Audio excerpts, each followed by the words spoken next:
மயிலாடுதுறை அருகே 8 வயது சிறுமிக்கு பாலியல் தொந்தரவு அளித்த ஓய்வு பெற்ற மீனியலான 69 வயது முதியவர் போக்சோ சட்டத்தில் கைது செய்தனர்.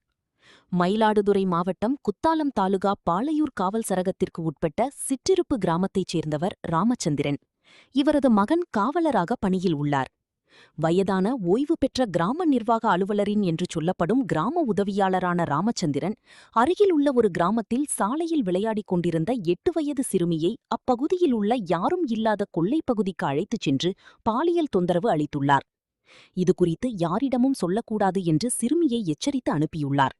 பயந்து போன சிறுமி சம்பவம் குறித்து பெற்றோரிடம் கூறியுள்ளார். பெற்றோர்கள் மயிலாடுதுறை அனைத்து மகளிர் காவல் நிலையத்தில் அளித்த புகாரின் பேரில் ராமச்சந்திரனை கைது செய்து விசாரணை மேற்கொண்டு சம்பவத்தை உறுதி செய்த போலீசார் அவர் மீது 2 பிரிவுகளில் போக்சோ வழக்கு பதிவு செய்து ராமச்சந்திரனை கைது செய்து மயிலாடுதுறை அரசு மருத்துவமனைக்கு அழைத்து வந்து மருத்துவ பரிசோதனை செய்தனர். தொடர்ந்து நீதிமன்றத்தில் ஆஜர்படுத்தி சிறையில் அடைத்தனர். இதில் பாதிக்கப்பட்ட சிறுமி அரசு மருத்துவமனையில் சிகிச்சைக்கு அனுமதிக்கப்பட்டுள்ளார்.